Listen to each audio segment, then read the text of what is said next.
Yesu yaravuze ngo muzamenyera ku mbuto zabo. Ntago ari ku mpano, si kubitangaza, si kukubwiriza cyane, si kuguhanura, si kugukora ibiki. Niba umuntu mubana atakwerera imbuto z'umuntu ukijijwe by'ukuri, ntago ari mu nzira.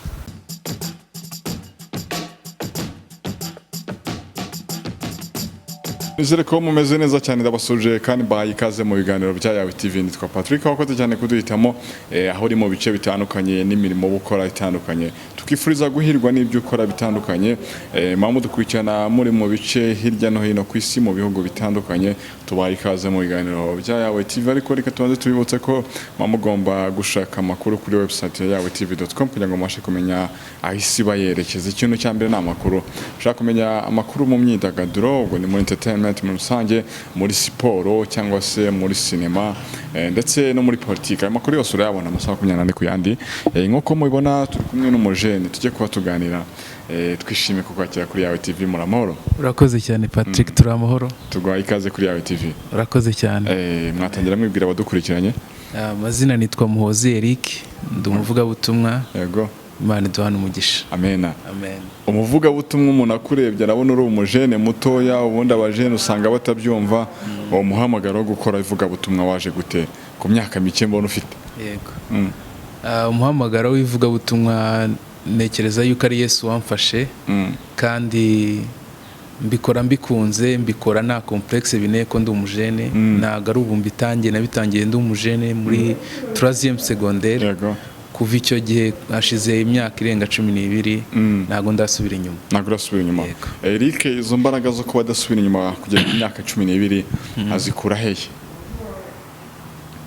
Ni mu kuba uwo ndiwe, kandi nkiyegurira Imana by'ukuri.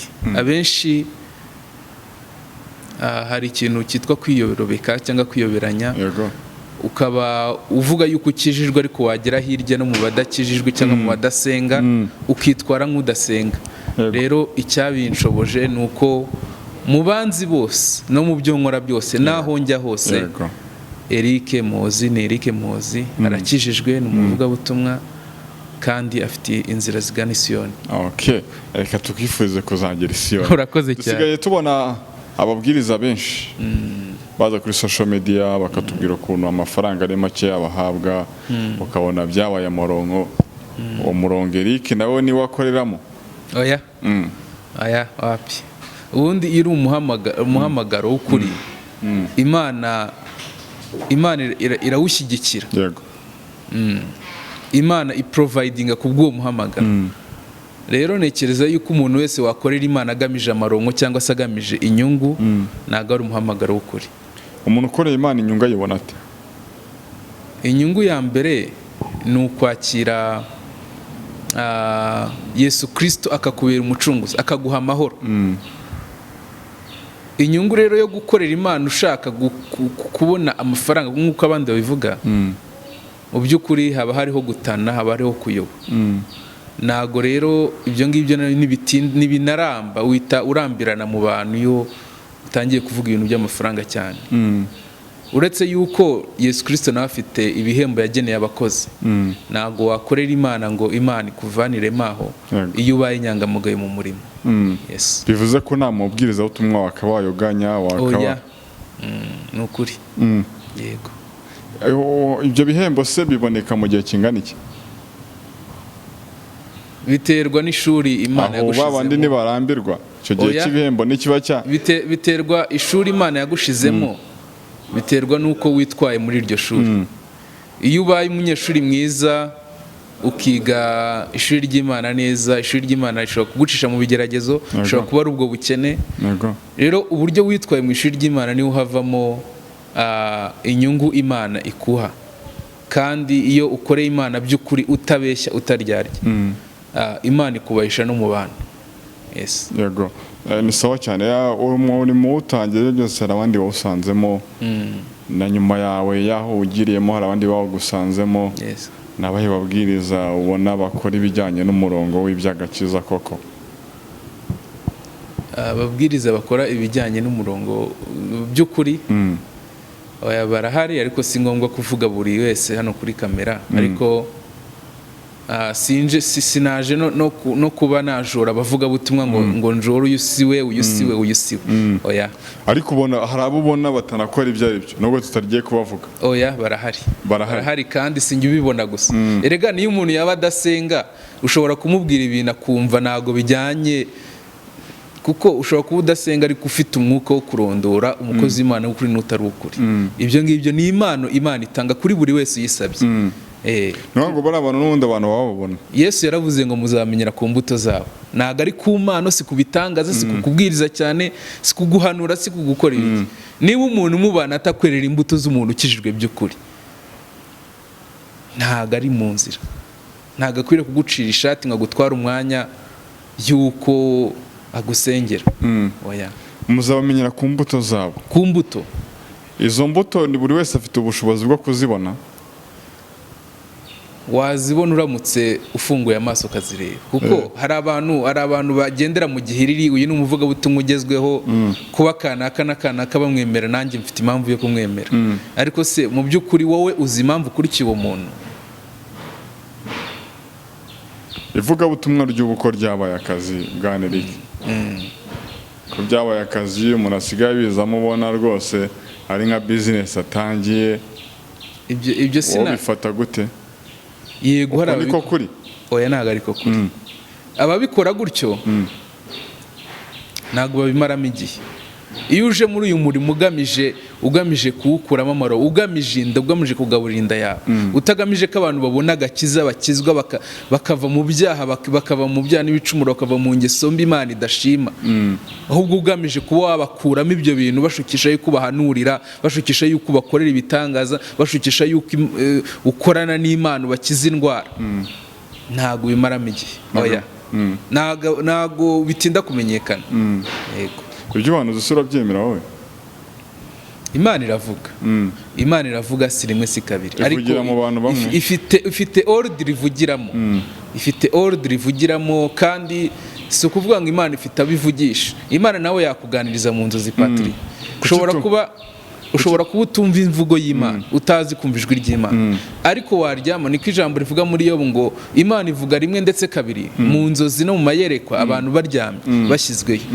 Imana nawe yakuganiriza, kandi si mu buryo ngo ikuganirize gusa. Ushobora kuganiriza ukavuga ati Patrick, fungura channel niho uzabonera umugisha, tangira business niho umugisha wawe uri, jya gukina umupira niho umugisha wawe uri.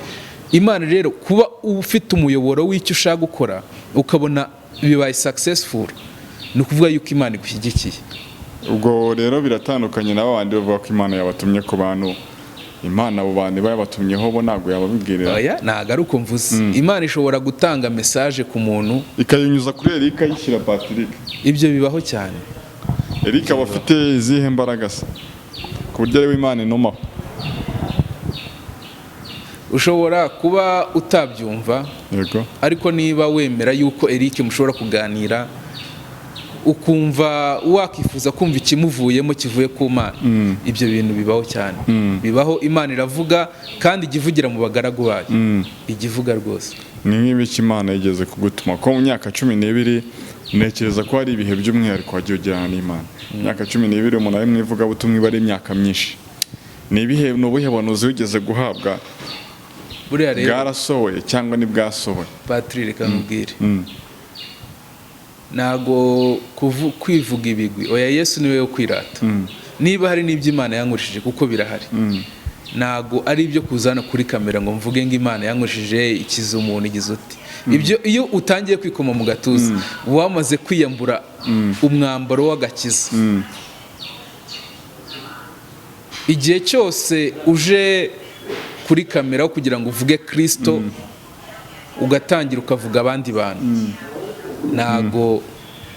ntago uri gukora umurimo w'Imana. Rero sinaza hano ngo ngubwire ngo ati Imana yigeze kunkorera igitangaza iki n'iki, kuba wakivuga se n'ibintu hari icyo biba byangije. Ntago reka nkubwire, Imana irakora, Imana iravuga, kandi si ngombwa. Yesu igihe yakizaga abantu, hari abo yabwiraga ati mugende ariko nimugiraho mubwire. Kuki se yabivuze gutya? Si uko umurimo w'Imana iyo ukoretse, si ngombwa ngo wiyamamaze, ntabwo ari ukwimenyekanisha. Ukuri kuriho nuko ugaye ababikora. uwo muntu wese ukoreshwa n'Imana akajya akavuga ngo Imana yarankoresheje umuntu akira sida, Imana yarankoresheje umuntu ava mu bushomeri agira gute, ese wavuze ngo Imana yarabikoze ukareka wowe kwivuga ngo niwe yakoresheje, nk'uko yagukoresheje ni nk'uko yakoresha n'undi cyane. Nango abo bantu ntago muhuza baza kuvuga ubutware umuntu wese cyane cyane ujya kuri social media kwimenyekanisha ntago abakorera Imana. Imana niba inagukoresheje ababyumvishe cyangwa se ababibonye ni ibyo nyine, si ibyo kwiyamamaza, kuko nk'uko yagukoresheje ni nk'uko yakoresha n'undi. Kandi icyo Imana ibikoze si ukugira ngo wowe abe ari icyubahiro cyayo. Mu ijambo Yesaya haravuga ngo icyubahiro cyanjye sinzagiha undi, n'ishimwe ryanjye sinzariho ibishushanyo bibajwe. Umwana w'umuntu, yego hari agaciro tugomba abakozi b'Imana, ariko umuntu wese w'umukozi w'Imana uvuga ngo njye nkoreshwa n'Imana ibitangaza, mfite ikiganza gishyushye, oya, Imana niyo yo kwirata. Umenya ute kuhanura ariko uko Imana niba umwuka ukujeho waretse bikabwirwa n'abandi, bikamenyeshwa n'abandi ko ubwigishwa n'Imana uko, sibyo? Umuntu wese wihimbaza, ni aravuga ngo mu bikore no mbere avuga ngo urukundo rw'ukuri ni rwihimbaza, ni rwirarira, ni rwishakira indamu, sibyo? Ntago rero umuntu wese uvuga ngo akoreshwa n'Imana ni rwihimbaza. Uze kwasoma bikore no mbere urukundo rw'ukuri, bavugaga ibiranga urukundo rw'ukuri ruva ku Mana, kuko kubwiriza ni urukundo, ni umutwaro.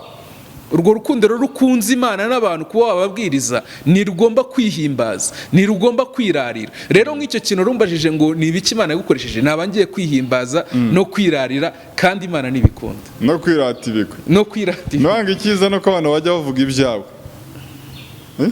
Byo ni sawa kugira gute kuba umuntu yaza none akavuga ibyo Eric yamukoreye. Oya, Eric sura mushaka he kivuga ibyo Imana yagukoreye, inyuze muri Eric. Imana se ikoresha abantu Patri, reka nkubwire, Imana se ikoresha abantu iri, Imana irakoresha abantu pe, ariko si byiza, kuko waba ushaka nko kuncumuriza Imana ngo inkubiti kuvuga ngo Imana yakoresheje gute se, wavuze ngo Imana yankoreye gite. Ni nk'umuntu uvuga ngo Eric yaramanuriye, wavuze ngo Imana yarambwiye. Iyo myumvire niyo umuntu agomba guhindura.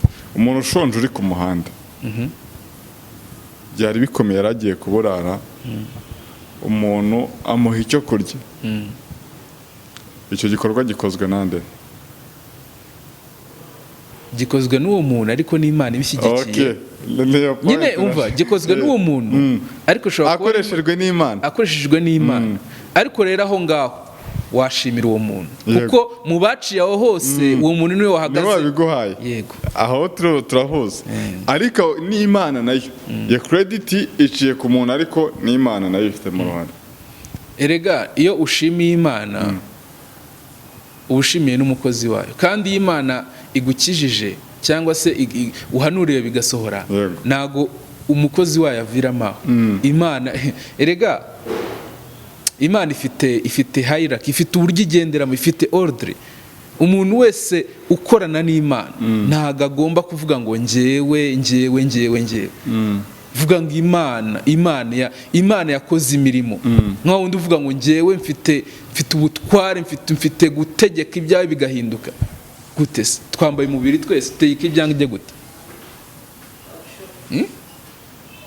Ni gute naza nkavuga ngo Patrick ndategetse miliyoni 10 zize kuri konte ye? Akora bajya basenga bavuga gutyo, ndategetse kira. Ashobora, yego, iyo ategetse atari mu izina rya Yesu uzajya ubyibazaho, kuko umuntu wese utegeka avuga izina rya Yesu. Yesu yaravuze ngo mbahaye ubutware, igice cya nyuma cya Luka, mbahaye ubutware, mbahaye ubushobozi, ibyo muzahambira mu isi no mu ijuru bizabihambura, n'ibyo muzahambura mu isi no mu ijuru bizabihambira. Abantu bahawe ubwo butware, uwizera Yesu, si ngombwa ngo umushumba. Patri, niba ukijijwe wizera Imana, nawe Imana yagukoresha. Ese kuki wumva ngo bari abantu ngo niba Imana ikoreramo? Ahubwo niho hari ikibazo. Kuki umuntu bumva ati hari abantu Imana ikoreramo? Imana yavuze ngo umuntu wese, mu Befeso igice cya 10, kwizera kuzanwa no kumva, kumva kuzanwa n'ijambo ry'Imana, kwakira agakiza ukakakira kakaba muri wowe, Imana iguhindura nawe uwera ikagukoresha. Ntago rero iyo Imana iguhinduye nawe wakoreshwa n'Imana, nawe wavuga ubutumwa, nawe wakiza indwara. Si ngombwa ngo muba ahantu muhimbaza abantu. Umukozi w'Imana n'umwana w'Imana baba batandukaniye. Rero iyo ukorera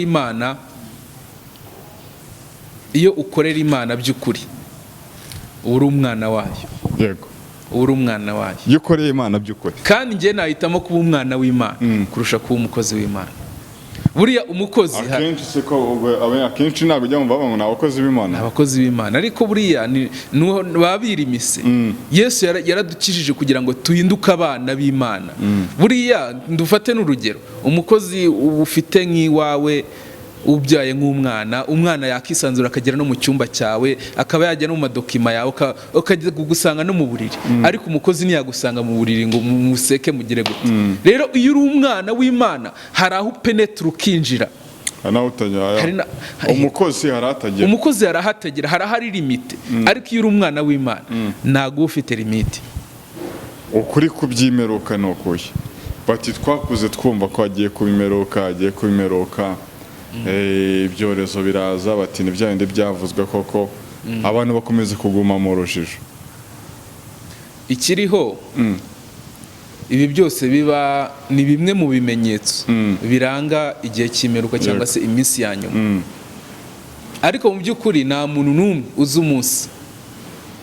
umunsi n'isaha imeruka izabera cyangwa se Yesu azazira, niko tubyizera. Nta muntu n'umwe uzi iyo minsi. Ariko icyakora Yesu yaravuze ngo ubwo muzabona ibyo byose murusheho gusenga, kuko igihe kidasanzwe. Ngo sinundi si iherezo. Ntawe uzi iherezo. Umuntu wese uzakubwira ngo birabe ejo biragira gute, ntawe ubizi. Icyakora tugenda tubona ibimenyetso, ibyorezo, indwara, ubutinganyi, ibiki byose, ukavuga uti ibi ngibi ni bimwe mu bimenyetso Bibiliya igenda igaragaza yuko ari igihe cy'imeruka. Ariko na Yesu ubwe, uzi ko na Yesu ubwe atazi umunsi w'imperuka. Yaravuze ngo ibyo ngibyo ni ubwiru bw'Imana Data Uwiteka. Ngo hari amabanga Imana izi Yesu atazi. Icyo kintu Yesu nawe, kuko hari ibintu byinshi yaravuze ngo nzabamenyesha ibyenda kuba. Yesu Kristo urukundo akunda itorero, iyo aza kumenya umunsi n'isaha umwana w'umuntu Yesu Kristo azazira, itegeko ni Data uzaritanga, yari kubimenyesha abigishwa, bavuga ati nzabamenyesha ibyenda kuba. Ni ukuvuga ngo ibyo nabyo ntabwo biri mu bushobozi. Icyo ni ikindi kintu. Abavuga ko imeruka iba ngo umuntu yapfuye, imeruka y'umuntu iyo umuntu apfuye biba birangiye. Imeruka y'ibigeze abo ntabwo muhuza. Ubundi iyo upfuye Bibiliya iravuga ngo uba uruhutse imiruho n'imihati, ariko ibyo wakoze ukiriho nibyo bizakuvuganira kubw'urubanza rw'iteka, winjira mu bugingo bw'iteka cyangwa se kurimbuka kw'iteka. Rero ubuzima bwose ubu ufite ukiriho, uba ufite amahitamo yo gukora ibikorwa binezeza Imana kugira ngo uzabone ubugingo, cyangwa se nusayisha ukajya mu by'Imana idashaka bikazarangira ubonye kurimbuka kw'iteka. Rero iyo umuntu akiriho aba agomba gukora ibishoboka byose.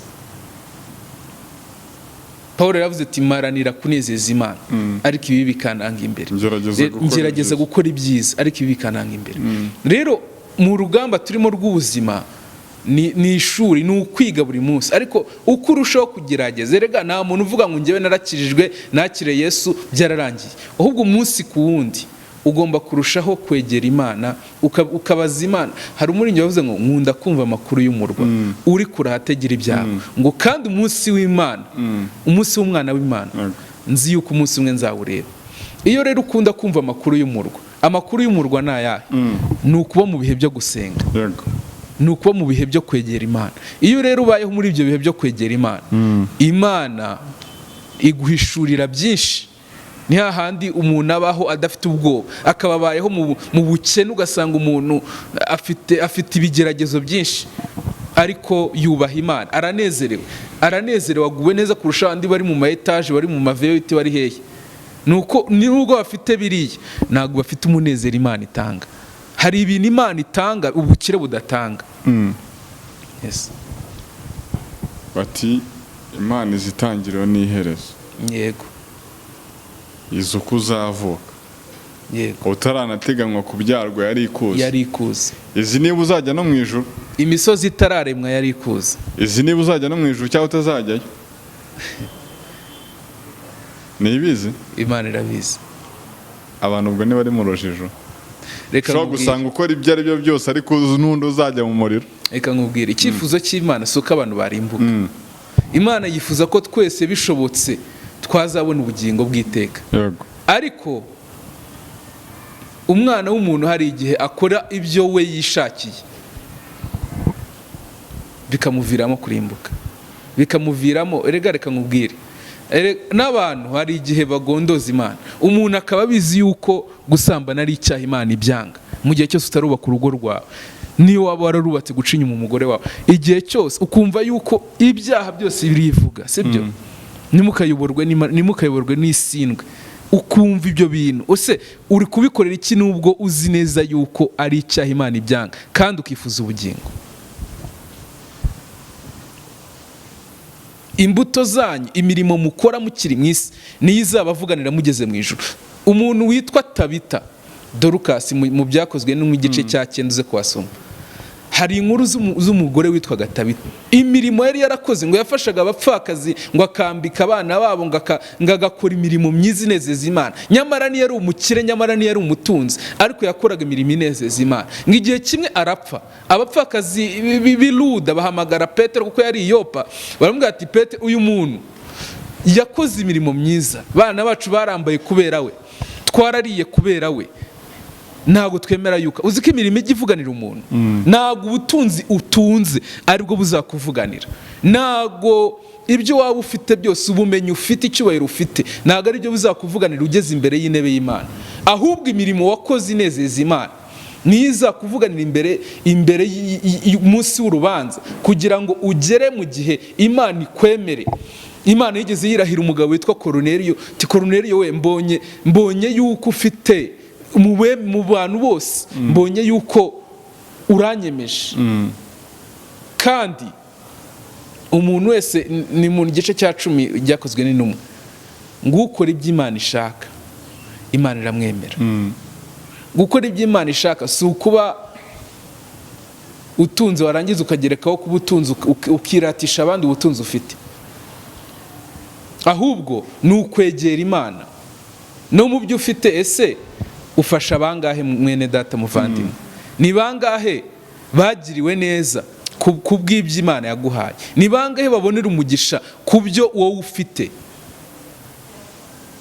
Erega ubutunzi ni inizanyo, amafaranga ni inizanyo, cyubahiro ni inizanyo, mashuri ni inizanyo, bizagera igihe birangire. Ariko icyo wakoresheje ibyo byose Imana yaguhaye nicyo kizakuvuganira ugeze hakurya. Bati n'intungane bwira icumuye karindwi. Ayo ni ay'abantu. Gucina ry'abantu. Ayo ni ay'abantu. Ibyo ntabwo biri muri Bibiliya. Reka nkubwire. Birashoboka ko wabaho ukiranutse. Ibyo ntabwo biri muri Bibiliya. Kandi bigashoboka. Intungane bwira icumuye karindwi. Unyereka aho biri, naho biri. Nakubazaga. Naho biri. Nibyo abantu bivugiye. Nibyo abantu bivugiye, ni ay'abantu. Intungane bwira icumuye karindwi, nyereka aho byanditse. Bibiliya rwose nyiguye hariya, unyereka ahantu handitse ngo intungane bwira icumuye karindwi. Rero nibango ni ukwidefanda. Ni kwa kwidefanda kuvuga ngo nubundi nubundi ko n'intungane icumura karindwi. Nubundi kw'intungane icumura karindwi, ngiye nkaba n'intungane. Ngiye ndinde kugira ngo nacumura. Hari ibyo n'abantu bitwaza bakabigira. Amwe mu magambo abantu bajya bakoresha atari muri Bibiliya nayo. Cyane bakabigira ingingo bahagararaho ngo Yesu ngo yatubuye divayi ngo ibiki, sibyo? Abo ni abasinzi. Nabo ni abasinzi ngo Yesu yatubuye. Batari kujya unanywaho gakeya kuko inda yakunaniye.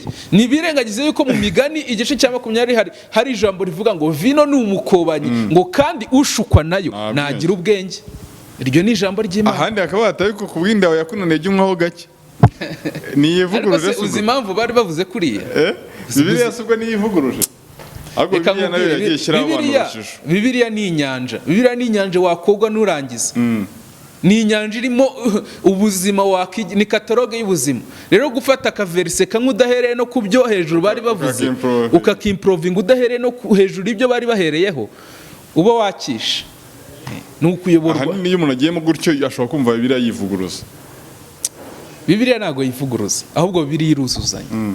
Akenshi mbese iyo umuntu avuze ngo vino ni umukobanyi, ushukwa nayo nta bwenge agira. Kongera ahandi kavuga ngo kubw'inda yawe yakunaniye jya unywaho gake. Si ubundi ako gake bari bavuze nta gake. Ku gake bari bavuze nta gake. Nta gake? Nta gake. Nese kubw'inda yawe yakunaniye jya unywaho gake nta gake. Ako gake nako kavino. Ni ukuri reka nkubwire. Ubundi hari abantu bagora Imana. Yego. Hari abantu bagora Imana. Niba wumva mu by'ukuri ako gace cyangwa se ariko wowe ubyumva nta kibazo uzabikora, ariko reka nkubwire Imana ifite uko yavuze kandi ifite ibyo izakora. Nago wambwira ngo ukurikiye ibyo ngibyo ngo vino ngo ujye unywaho gake kubw'inda yawe yakunaniye. None se ubundi inda yawe yakunanira gutari yawe uyifite? Ikibazo. Iyi uyifite uri umuntu ufite ubwenge buzima, inda yawe ikunanira gute? Noneho tumwe mu tuntu abantu bajya bakoresha nyine nk'iturufu, ariko tutari muri Bibiliya n'utuye. Ni nk'ingingo bahagararaho. Reka nawe ibyo by'intungane tubonye ko bitari muri Bibiliya. Ibindi bintu ujya wumva abantu bakoresha nk'iturufu ariko bitanditse muri Bibiliya. Sinjya nkunda no kubyitaho cyane kuko iyo umuntu yagambiriye gucumura mu Kinyarwanda baravuga ngo umusore ni umuhana avayo, ni umuhana ajyayo, umuhana avayo. Buriya umuntu yiyemeje ikintu akenshi aruhuka rukagikoza. Rero ibyo yakitwa ashobora no kuba atitwaje ibyo byose, abizi neza yuko ibyo byose ari icyaha, adafite n'utundi tuntu yitwaje ariko akanga akabikora. Abo bariho barahari, nawe urabazi Patrick. Rwose batafite n'icyo bibabwiye ati niba ari mwebwe nta kibazo muzabona ubwo bugingo, ariko tinajana ngomba kurya ubuzima bwanjye.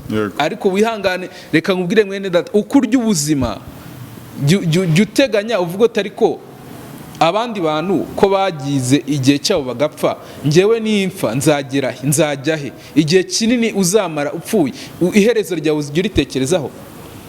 Tujye duharanira gutekereza ku iherezo ryacu kurusha gushukwa n'irari ry'umubiri ugakurikiza ibyo kamere yakubwira, nyamara bikakwicira ubugingo wazabamo iteka ryose kubw'igihe gitoya. Ntabwo biba byoroshye. Nk'umujene, umusore ukiri mutoya, ntabwo urashaka? Ntabwo ndashaka. Urubyiruko bimwe mu bishuko bijya bihuraho bitewe no kutaba muri uwo murimo w'Imana ngo bagire ibyo bakinga. Ibyo ntabwo wigeze uhura nabyo? Urubyiruko ruhura nabyo rugiriye inama cyane cyane ko muri mu kigero kimwe n'ubwo mutari mu murongo. Ndabizi rwose nta kibazo. Buriya ngenda basengera nirinda gucira imanza abantu. Sinjya mbikora pe. Sinjya ncira imanza umuntu ngo anywa inzoga ajya muri biriya byose. Sinshobora kugucira imanza, ahubwo ngiye ngugirira umutwaro. Ngugirira umutwaro nkagusengera, niyo nanabikubwira ntago nabikubwira. Ndagusenya vuga ni Imana, uriya muntu nawe uzamuhe kukumenya, uzamuhe kukubaha, uzamuhe kukubahisha. Nuko nguko. Nako ko ukora gusa. Yego. Ntago ndi muri ba bantu bajya hariya ati we murarimbutse mugize gute. Oya. Ibyiza biri mu by'ukorane ibihe noneho kugira ngo umuntu uri muri ibyo ngibyo tubwiye nubwo unamusengera ariko aze kumenya ko hari ibyiza yahombye. Yego. Uriya icyiza cya mbere, yego, Imana iguha icyo bita témoignage nzima, ubuhamya bwiza mu bandi. Ikindi cya kabiri, ubaho unezerewe. Patrick, umuntu ashobora kuba rwose agerageza kwishimisha akumva yuko ari gutwika ubuzima nyine afite byose hahiye, ariko yagera hirya akicara ukabona arigunze arongeye yitekereje nubwo yahatwitse ariko aranigaye. Yabikoze pe, yakoze biriya byose ariko yigaye. Rero icyo nakubwira, mu Mana nta kwigaya kurimo. Ubaho wumva unejejwe nabyo. Yego. iyo ubihagazemo neza cyane. iyo utabirimo neza iyo birimo neza noneho bigenda bite?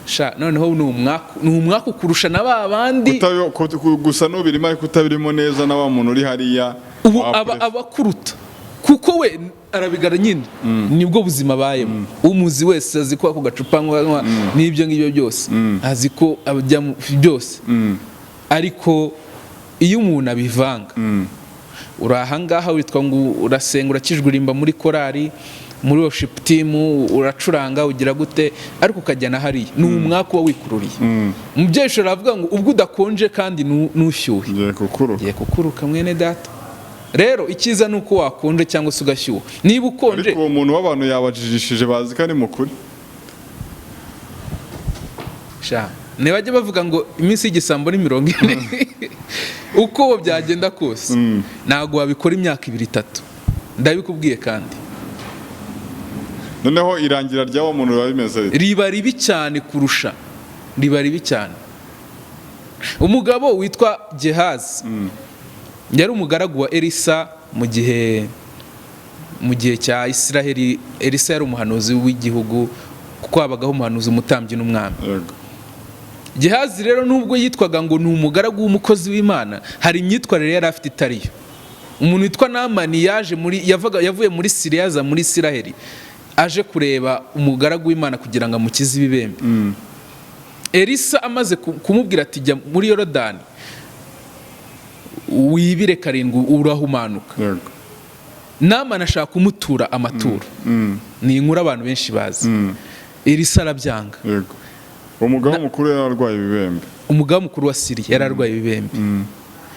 Noneho ubwo Elisa amaze kumuhumanura amubwira ati jya muri Yorodani wibire 7 urahumanuka. Bimaze kuba Elisa yanga amaturo, kandi yari umuntu ukomeye pe, yari agiye kumutura n'ibintu by'agaciro bikomeye.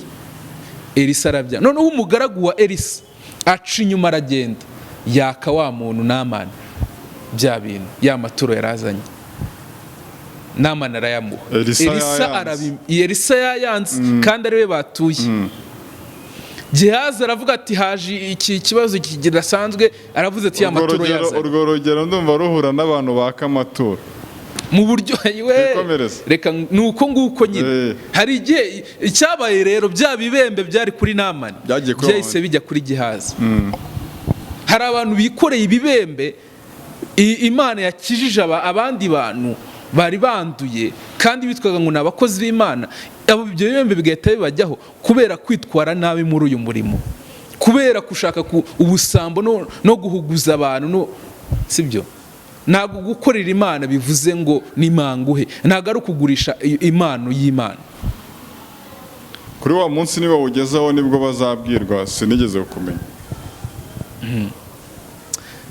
Uriya munsi bazabibwirwa, ariko na mbere y'uwo munsi abantu bazabimenya. kandi nawe ujya ubibona umuntu akaba yitwa ngo akorera Imana, ariko ugasanga sosiyete yamuvumbuye yuko ibye ni ugushaka inyungu zibifatika. Rero iyo mu ijambo ry'Imana hari ahantu bavuze ngo mushake ubwami bw'Imana no gukiranuka, ibindi byose muzabyongererwa. Ntabwo bavuze ngo mubanze mushake ubutunzi, ibindi muzabyongererwa. Noneho Yesu yari ijambo yabwiye Petero amubajije ati ariko twe twagukurikiye tugasiga byose, ibyacu bizagenda bite? Tuzahabwa iki? Petero yari umurobyi. Petero yumvaga byose ubwo bakurikiye Yesu bagiye kubona ubutunzi, bagiye kubaho, bagiye kubona ubuzima bwiza. Kubita umwaka mbere, kubita wa kabiri arabona nibivamo. Ariko mwigisha twe twagukurikiye tugasiga byose, twasize utuzi twakoraga. Urumva nari umugabo wibeshejeho, mfite akazi, mfite umushahara, narize amashuri yanjye byose ndabita, njyewe wagukurikiye nzakora iki? Yesu aramureba aramubwira ati babikiye ikamba ry'ubugingo. Aramubwira ati tukiri hano, ariko nimukiri naho ngaho nzabakubira inshuro 100. Rero biterwa nuko witwaye.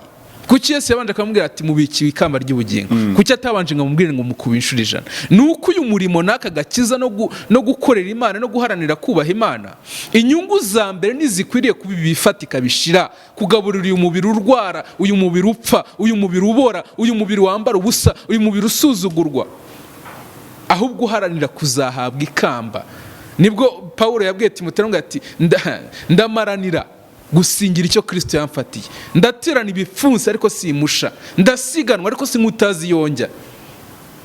Yes, hari bamwe mu bantu bavuga ko bimwe mu bintu tubona muri ibi ari ibitekerezo bitabayeho. Uwo muntu utekereza gutyo w'umugenewe ubuhe butumwa? Ati biriya bintu byo kwa Yobu, bati biriya bintu by'inkuge. Erega abantu ku isi igizwe n'abantu bafite imyumvire myinshi kandi itandukanye. Abo bantu bo bafashwa gute rero? N'abahakanyi. Bafashwa gute? Simbizi, niba umuntu usatemera kataloge tugenderaho ijambo ry'Imana, urumva ari iki kindi cyamufasha? Si n'umuyisilamu ngo agendere kuri Korowani, si n'umudivantiste cyangwa umukatolika ngo agendere kuri Bibiliya ntagatifu. Biraho ngaho gusa n'umuhakanyi. Ibyo ngibyo nta kundi. Gusa Imana imugirira ubuntu nawe ave kuko hari abahakanaga ubu ngubu rwose bavuga ubutumwa babwiriza, ndabazi cyane. Yego, bakiriye agakiza bagakizwa. Yes, umuntu w'umuhakanyi kugira ngo ave muri uwo murongo ni iki cyamufasha? Kereka Imana imugendereye. Bariya bo bafite imyumvire ikomeye, ni ukuri, kandi baba bafite fact ku buryo babwira ibintu kumva bishobora kuba ari byo. Erega facts, isi yuzuye facts nyinshi, isi yuzuye ibimenyetso byinshi wagenderaho, ariko iyo ushatse kuzana logique mu by'Imana birapfa bo watanye Patri. Ni ukuri, ntago nkubeshya. Nanga ibintu by'Imana ubyumviraho, wikora analize ngo uzane mu bwenge bwawe, wikora analize ngo uzane mo science na urumva na doctor ufite, wikora analize ngo uzane mo wibizanamo degree yawe, sibyo? Wishaka ntago byavamo, ntago byakunda. Okay, wakoze cyane kutuganiriza. Twizere ko n'ubutaha uzagaruka. Turimo turagana ku musozo, ujye uza twiganirire ku ijambo ry'Imana rwose, biba bikenewe. Turagushimiye cyane, wakoze cyane kutuganiriza, ariko sinzi niba hari ubundi butumwa wagenera abantu before we sign out. Ubutumwa nakubwira mwene data umuvandimwe nkurikiye, kandi ndagushimiye kuba wafashe umwanya ugakurikira ijambo ry'Imana hano kuri Yawe TV n'ahandi. Wowe ukunda Imana, Imana ijye kwiyereka, ijye ikubana nawe, igusange kandi kuganiriza. Ijambo nakubwira umwanya muto nuko Imana iragukunda mwene data. Hari ijambo nasoma Itangiriro igice cya 30 umurongo wa 22 no 23. Bibiliya iravuze ngo Imana yibuka Rasheli, iramwumvira, izibura inda ye, asama inda, abyara umuhungu, ati Imana inkuyeho igitutsi.